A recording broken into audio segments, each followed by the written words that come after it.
சிட்டுக்கு செல்ல சிட்டுக்கு ஒரு சிறகு முளைத்தது. இரத்தத்தில் வந்த சொந்தங்கள் அந்த உறவு முறிந்தது.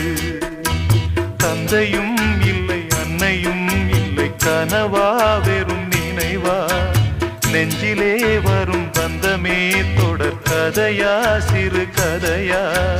சிட்டுக்கு செல்ல சிட்டுக்கு ஒரு சிறகு முளைத்தது.